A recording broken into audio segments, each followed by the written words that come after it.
E aí galera, já ouviu falar de Semana de Arte Moderna?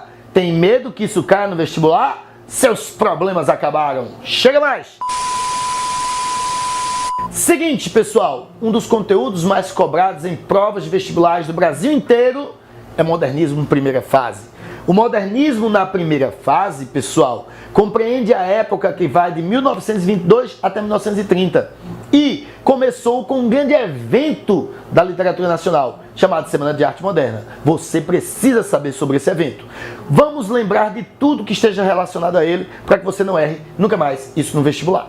Seguinte, a Semana de Arte Moderna, ela foi resultado de uma série de influências das vanguardas europeias. Como tudo aconteceu? No final do século XIX, para o início do século XX, São Paulo se transformou na cidade mais rica do Brasil. Tinha uma burguesia lá, com seus filhos, uma burguesia intelectual, que queria mandar seus filhos para estudar na Europa. Eles vão lá para a Europa, veem de perto as vanguardas, o cubismo, o surrealismo, o dadaísmo, o futurismo, o expressionismo. Ó, tem outro vídeo no canal que fala sobre isso aí, viu? Depois você olha esse vídeo para poder entender o que são essas vanguardas. Em resumo, essas vanguardas europeias eram movimentos renovadores que se deram no início do século XX na Europa. Essa ideia de renovação tocou esses artistas e quando eles voltaram para o Brasil, eles se depararam com a sociedade parada no tempo, tradicional, arcaica, onde predominavam os princípios clássicos. Quando eles tentaram colocar em prática suas ideias, essas ideias esbarravam no pensamento retrógrado desses autores. A maior prova disso foi um episódio chamado Caso Anita Malfatti. O que foi isso? Anita Malfatti expôs suas obras em São Paulo, no ano de 1917. Monteiro Lobato foi lá com seu pensamento retrógrado e detonou a Anita Malfatti, num artigo chamado Paranoia ou Mistificação. Nesse artigo ele dizia: essa mulher não está fazendo arte não, isso é modinha, ela está doida, ela está seguindo as extravagâncias de Picasso e companhia. Esse artigo circulou pelo Brasil todo. Como o autor Monteiro Lobato era muito respeitado nacionalmente, terminou ridicularizando a jovem modernista. Só que não ficou por aí não. Ela tinha amigos, ela era amiga do Oswald de Andrade, era amiga do Mário de Andrade. E aí então eles vão dizer, vamos dar um troco. E o troco será o quê? A Semana de Arte Moderna de 1922. A Semana de Arte Moderna de 1922, que marca o início oficial do modernismo no Brasil, foi uma grande união de jovens artistas que tinham propostas renovadoras para o Brasil. Artistas da pintura, como Anita Malfatti, artistas da música, como Villa-Lobos, artistas da escultura, como Vitor Brecheret, e vários artistas da literatura. Oswald de Andrade, Mário de Andrade, Menotti Del Pitta, Ronald de Carvalho, Guilherme de Almeida, eram os principais representantes. Eles organizaram a semana no Teatro Municipal nos dias 13, 15 e 17 de fevereiro de 1922. Qual o objetivo deles? Demonstrar uma mudança, uma vontade de apresentar novas obras à sociedade de São Paulo. Professor, mas a sociedade estava preparada? Não, por isso que a semana foi muito polêmica. Professor, a semana deu certo? Depende do que você entende por dar certo. Se você pensa que dar certo é aplauso, deu não. Mas se você pensa que dar certo é objetivo alcançado, ó, sim. Por quê? Porque os autores conseguiram finalmente aparecer para a sociedade paulista. Eles vão apresentar suas obras de maneira muito polêmica, vão terminar ganhando as capas dos principais jornais do país e vão ter seus nomes vinculados. E aí a galera vai, a partir daí, dizer, olha aquele cara que é modernista.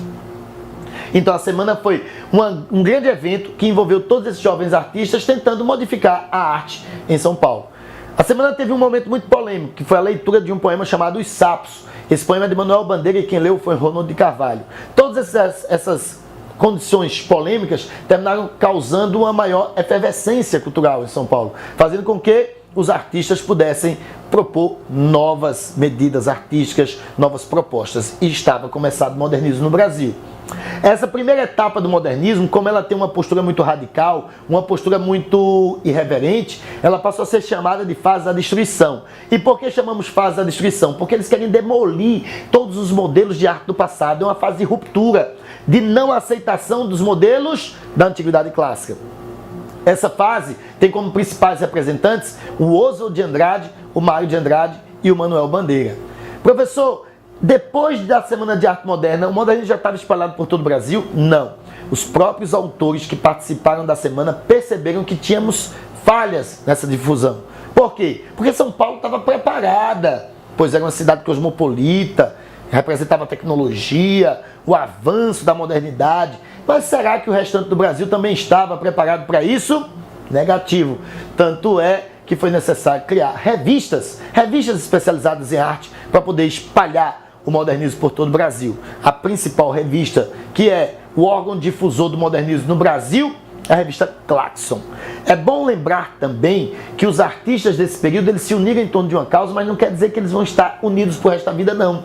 Surgiram pequenos grupos na primeira fase do modernismo que representam divergências ideológicas dos artistas, viu? Então, os principais grupos vinculados à primeira fase do modernismo são a Poesia Pau-Brasil, a Antropofagia, liderados por Oswald de Andrade, eram grupos mais irreverentes, com uma postura nacionalista crítica. E tínhamos também o Verde Amarelismo e o grupo da ANTA, liderados por Plínio Salgado, com uma postura mais retrógrada, com a visão de nacionalismo ufânico. Esses grupos eles vão ideologicamente ser contrários, e por isso mesmo a primeira fase vai se enfraquecer um pouco e vai durar apenas de 28 a 30, quando começa a segunda fase do modernismo no Brasil, e esse modernismo já representa uma certa difusão por todas as regiões brasileiras, porque na segunda fase, diferente da primeira fase que está restrita ao eixo Rio-São Paulo, na segunda fase nós temos também autores de destaque no Nordeste, alagoano Graciliano Ramos, o alagoano Jorge de Lima, a cearense Raquel de Queiroz, o baiano Jorge Amado, o mineiro Carlos Drummond, o gaúcho Érico Veríssimo. Então você percebe que a função das revistas, que era difundir o modernismo por todo o Brasil, funcionou, né? Funcionou sim. Então, a primeira fase do modernismo é a fase mais radical do movimento. É a fase conhecida como fase heróica, fase conhecida como demolidora, fase conhecida como destruidora, e é a fase que implanta o modernismo no Brasil a partir da Semana de Arte Moderna de 1922. Essa fase cai muito no vestibular, porque esse evento é um evento importantíssimo da literatura nacional. Espero que eu tenha sanado as suas dúvidas. Se você gostou do vídeo, você vem aqui, marca gostei, curte aqui o nosso vídeo, certo? Compartilha em suas redes sociais e se inscreve no nosso canal, beleza? Falou, tchau!